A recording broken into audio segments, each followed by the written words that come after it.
औरंगजेब के जैसा क्रूर शासक शायद ही कोई और होगा। तो आज हम औरंगजेब के बारे में जानेंगे। अकबर के बेटे जहांगीर, उनके बेटे शाहजहां और उनके तीसरे बेटे थे औरंगजेब। औरंगजेब का जन्म 3 नवंबर 1618 में हुआ था और वो शाहजहां और मुमताज के तीसरे बेटे थे। तो जाहिर बात है मुगल एम्पायर का उत्तराधिकारी बड़ा बेटा ही बनेगा। शाहजहां ने अपने बड़े बेटे दारा शिकोह, जिसमें दारा का मतलब पैसों और संपत्ति का मालिक माना जाता है, शिकोह को मुगल का उत्तराधिकारी बना लिया था। दारा शिकोह का जन्म 11 मार्च 1615 में हुआ था और ये औरंगजेब से 3 साल बड़े थे। दारा शिकोह ने संस्कृत और हिंदी भी सीखा था। वो अपने पिता और भाई औरंगजेब से अलग थे। दारा शिकोह ने सारे धर्म को सम्मान दिया था, लेकिन शायद ये बात औरंगजेब को पसंद नहीं थी और वही हुआ जो कभी नहीं होना चाहिए था। 1657 में जब शाहजहां की अचानक से तबीयत खराब हो गई तो मुराद बख्श ने अपने बड़े भाई दारा शिकोह को मारने के लिए औरंगजेब से हाथ मिला लिया। औरंगजेब ने अपने बड़े भाई दारा शिकोह पर हमला करवा दिया। बैटल ऑफ समूगढ़ में मुराद ने औरंगजेब की मदद की और इस बैटल ऑफ समूगढ़ में दारा शिकोह हार गए। 30 अगस्त 1659 की रात को दारा शिकोह की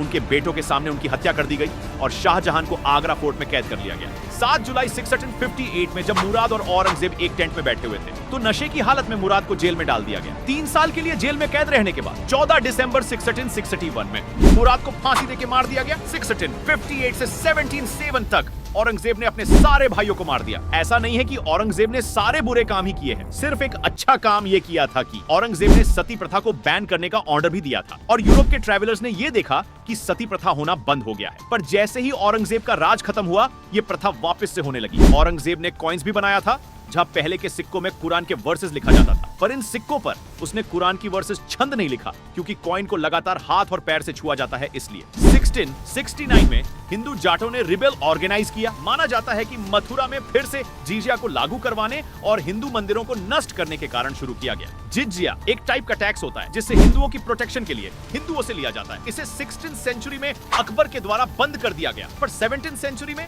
औरंगजेब ने इसे फिर से शुरू कर दिया।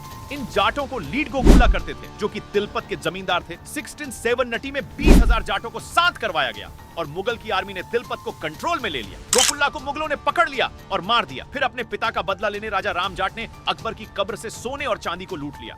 कब्र को खोला और उनके हड्डियों को निकालकर जला दिया गया। अकबर के मकबरे के प्रवेश द्वार को गिरा दिया गया और ताजमहल के चांदी के दरवाजों को पिघला दिया गया। फिर औरंगजेब ने जाट विद्रोह को कुचलने का मोहम्मद बिदार बख्त को आदेश दिया और 4 जुलाई 1688 में राजा राम जाट का सर धड़ से अलग कर दिया। प्रूफ के तौर पर उस सर को औरंगजेब के पास भेज दिया गया। 1670 में औरंगजेब ने केशव देव टेम्पल को तोड़ के उसी जगह पर शाही ईदगाह मस्जिद बना दिया। दारा शिकोह ने इस मंदिर को रेलिंग डोनेट किए थे, पर औरंगजेब के ऑर्डर पर मथुरा के गवर्नर अब्दुल नब्बी खान ने उसे निकाल दिया और पास ही में औरंगजेब ने जमा मस्जिद बनाया था। जब जाट रिबेल चल रहा था तो उस टाइम कुछ जाटों ने अब्दुल नब्बी खान को 1669 में मार डाला, जिसके बाद औरंगजेब ने मथुरा पर अटैक कर लिया और 1670 में मंदिर को तोड़ के उसी जगह शाही ईदगाह मस्जिद बना दिया। 1669 में एक हिंदू मंदिर को तोड़ के ज्ञानवापी मस्जिद बनवाया था। औरंगजेब की लड़ाई मराठों के साथ और अपनी ऐश और आराम की जिंदगी पर पैसे उड़ाने के बाद लगभग औरंगजेब बैंकरप्ट के कगार पर पहुंच गया। औरंगजेब 3 मार्च 1707 में भिंगार के मिलिट्री कैंप में उसकी मौत हो गई। औरंगजेब ने यह अनुरोध किया कि उनके अंतिम संस्कार में फिजूल खर्च ना करे और उनके पास सिर्फ 300 रुपए थे जिनको आदेश अनुसार दान में दे दिया गया। औरंगजेब के रूलिंग टाइम में उसने जबरन हिंदुओं को मुस्लिम धर्म परिवर्तन भी करवाया था। जब गुरु तेग बहादुर जी को यह पता चला तो उन्होंने कश्मीरी पंडितों की मदद करने वहां पहुंचे। गुरु तेग बहादुर ने हिंदुओं को भरोसा दिलाया